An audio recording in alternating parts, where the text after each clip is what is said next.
HOA Karen built a fence on my land. She spit on the sheriff and got arrested right in front of me. The sun was barely up when I noticed the first signs of trouble. My little slice of Eden, a modest 2-acre plot in the sleepy town of Willow Creek, was under siege. I'd bought this land 3 years ago, dreaming of a quiet life with my dog Rusty and a garden full of tomatoes and sunflowers. But that morning, as I sipped my coffee on the porch, I saw it. A shiny new fence, 6 feet tall, slicing through the edge of my property like a knife through butter. It wasn't mine, and it sure as hell wasn't there yesterday. I grabbed my phone, snapped a few pictures, and marched over to the fence. The posts were sunk deep, the wood smelled fresh, and the whole thing screamed money. My neighbor, Karen Whitaker, president of the Willow Creek Homeowners Association and self-appointed queen of the cul-de-sac, had been eyeing my land for months. She complained about my unkempt lawn, my noisy dog, and even the way I parked my truck. But this was war. I knocked on her door, my heart pounding. Karen answered in a silk robe, her blonde hair teased into a helmet of perfection, a mimosa in hand despite it being 7 a.m. "What do you want, Jake?" she snapped, her voice dripping with disdain. "Your fence is on my land," I said, holding up my phone with the photos. "You didn't ask, you didn't survey, and you sure didn't have the right." She laughed, a sharp, grating sound. "My land, my rules. The HOA approved it. You should be thanking me for improving the neighborhood's aesthetic. The HOA doesn't own my property, Karen. Take it down, or I'm calling the sheriff." Her eyes narrowed. "Go ahead. Call your little sheriff. See if I care." She slammed the door in my face. I was fuming, but I wasn't stupid. I called the county surveyor first, who confirmed what I already knew. The fence was a good 10 feet onto my land. Then I dialed Sheriff Dan Miller, a grizzled old-timer who'd seen every kind of small-town drama. He promised to swing by that afternoon. I spent the morning pacing, Rusty whining at my heels, sensing my agitation. By noon, Karen was out there, directing a crew of landscapers to plant rose bushes along her fence. She caught my eye and smirked, raising her mimosa glass in a mock toast. I clenched my fists, but I held my tongue. Dan would handle this. He had to. When the sheriff's cruiser pulled up, Karen didn't miss a beat. She strutted over, her heels clicking on the pavement, and leaned against the fence like she owned the world. Dan, all 6'4" of him, stepped out, his badge glinting in the sun. "Afternoon, folks," he said, tipping his hat. "Got a property dispute?" "It's not a dispute," Karen said, cutting me off. "This is my land. Jake's just jealous because his yard looks like a junk heap." Dan raised an eyebrow. "Ma'am, I've got a survey here says this fence is on Mr. Larson's property. You got any paperwork to prove otherwise?" Karen's face twitched, but she recovered fast. "I don't need paperwork. The HOA voted unanimously. This is for the community's benefit." Dan sighed, pulling out a notepad. "HOA don't trump property lines, ma'am. You'll need to move this fence, or we'll have to escalate." That's when it happened. Karen's composure cracked. Her eyes blazed, and she stepped right up to Dan, jabbing a manicured finger in his face. "You're just a small-town cop with a power trip. You can't tell me what to do." And then, as if the world had slowed down, she hawked a glob of spit that landed square on Dan's badge. The silence was deafening. My jaw dropped. Rusty let out a low growl. Even the landscapers froze, their shovels mid-air. Dan wiped the spit off his badge with a handkerchief, his face unreadable. "Ma'am," he said, his voice low and steady, "you just assaulted an officer. Turn around and put your hands behind your back." Karen laughed, thinking it was a bluff. But Dan wasn't bluffing. He pulled out his cuffs, and when she realized he was serious, she went feral. "You can't arrest me. I'm Karen Whitaker. I own this neighborhood." She flailed, knocking over a rose bush, her robe slipping off one shoulder. The landscapers backed away, one of them filming on his phone. Dan, calm as ever, wrestled her arms behind her and clicked the cuffs shut. I stood there, dumbfounded, as Karen was marched to the cruiser, screaming about lawsuits and her rights. The last thing I saw before Dan shut the door was her mascara-streaked face, glaring at me through the window. "This isn't over, Jake," she shrieked. As the cruiser pulled away, I let out a breath I didn't know I'd been holding. The landscapers scattered, leaving their tools behind. Rusty wagged his tail, sensing the drama was over. But I knew better. Karen wasn't the type to go quietly. The next few days were a blur. The fence stayed up. Karen's husband, a mousy accountant named Greg, claimed he didn't have the authority to remove it while she was indisposed. She'd been released on bail, but the assault charge stuck, and the town was buzzing. Half the neighborhood thought Karen was a hero standing up to government overreach. The other half thought she was a lunatic who'd finally gone too far. I tried to focus on my garden, but every time I looked at that fence, my blood boiled. Then, one evening, I got a visitor. A kid, maybe 16, with shaggy hair and a skateboard under his arm, knocked on my door. "You Jake?" he asked, glancing nervously over his shoulder. "Yeah. Who are you?" "Name's Ethan. I'm, Karen's nephew. Can I come in?" I hesitated, but he looked harmless. Inside, he perched on the edge of my couch, clutching his skateboard like a lifeline. "Look, I know my aunt's crazy," he said, his voice low. "But there's something you need to know about that fence." My ears perked up. "Go on." Ethan leaned in, his eyes wide. "She didn't build it just to mess with you. There's something under your land. Something she's been after for years." I blinked. "What? Like buried treasure?" He shook his head. "Not exactly. It's complicated. My grandpa Karen's dad used to own this whole area before it got subdivided. He was kind of a nutcase, always talking about some legacy he had out here. Karen's obsessed with finding it. That's why she's been pushing the HOA to control everything. She thinks it's on your land." I stared at him, trying to process. "You're saying Karen built a fence on my property to dig for some mystery treasure?" Ethan nodded. "She's been sneaking onto your land at night. I saw her last week with a shovel. I didn't say anything cause well. She's family. But after she got arrested, I figured you deserved to know." My head was spinning. Karen, the HOA tyrant, was a wannabe Indiana Jones? It was almost too ridiculous to believe. But Ethan's face was dead serious, and something in his voice told me he wasn't lying. "Why tell me now?" I asked. He shrugged, looking down at his sneakers. "She's always been mean to my mom, her sister, and I hate how she treats people, like she's better than everyone. Plus, you seem like a decent guy. You don't deserve this." I didn't know what to say. This kid, Karen's own nephew, was risking family drama to tip me off. "Thanks, Ethan," I said finally. "What do you think I should do?" He stood, slinging his skateboard under his arm. "Check your land. See if she's been digging. And be careful. She's not going to stop." After he left, I grabbed a flashlight and headed out to the fence line. Sure enough, near one of the posts, the dirt was loose, like it had been disturbed. I dug a little with my hands and found a small metal box, rusted and dented, buried about a foot down. My heart raced as I pried it open. Inside was a folded piece of paper, yellowed with age.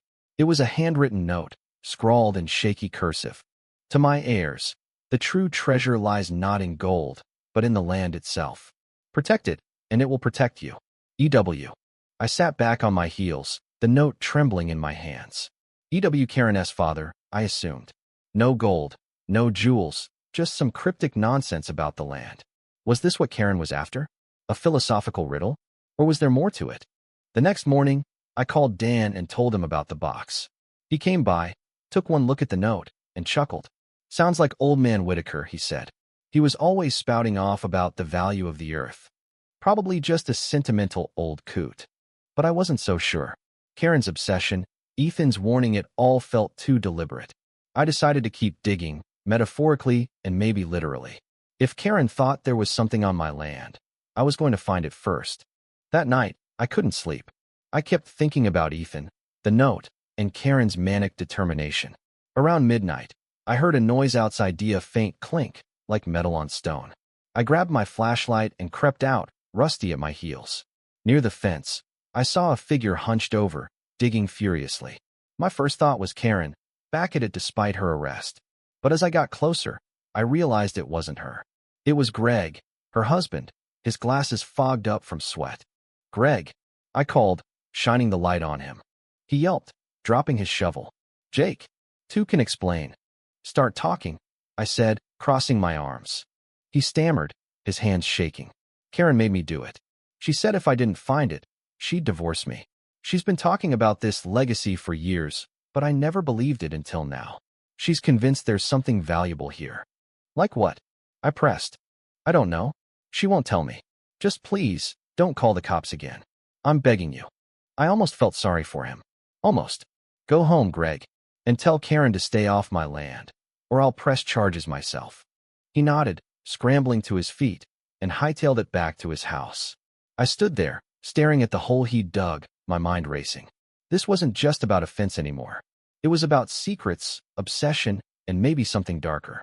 I stood over the hole Greg had dug, the flashlight beam dancing across the churned earth. Rusty sniffed the dirt, his tail low, sensing my unease. The note from the metal boxy W.S. cryptic, "The true treasure lies in the land," burned in my mind. Was Karen chasing a pipe dream, or was there really something buried here? I couldn't shake the feeling that I was caught in a game I didn't fully understand. But one thing was clear. Karen wasn't going to stop, and neither was I. The next day, I hired a contractor to tear down the fence. It felt good watching those posts come out, the wood splintering under the weight of justice. But Karen wasn't there to see. It was lying low, probably plotting her next move. Ethan's warning echoed in my head. Be careful. She's not going to stop. I decided to take matters into my own hands. If there was something on my land, I'd find it before she did. I rented a metal detector and spent the weekend combing the area near the fence line. Rusty trotted alongside me, occasionally pawing at the ground like he was in on the hunt. The detector beeped sporadically, picking up bottle caps and rusty nails, but nothing significant. By Sunday evening, I was exhausted, sunburned, and starting to think Karen was just delusional. Then, as the sun dipped below the horizon, the detector let out a long, steady wail. I dropped to my knees and dug, my hands clawing at the dirt. About 2 feet down, I hit something hard, a wooden crate, weathered but intact. My heart pounded as I pried it open. Inside was a collection of old documents, a few faded photographs, and a small leather pouch. The documents were deeds, maps, and letters, all stamped with the name Elijah Whitaker, Karen's father. The photographs showed a younger Elijah standing on this very land, a proud smile on his face, holding a shovel. The pouch contained a single gold coin, worn but gleaming, dated 1898. I sat back, the weight of the discovery sinking in. This wasn't a treasure trove, it was history. Elijah Whitaker had been a prospector, one of the last to chase gold in Willow Creek before the town became a sleepy suburb.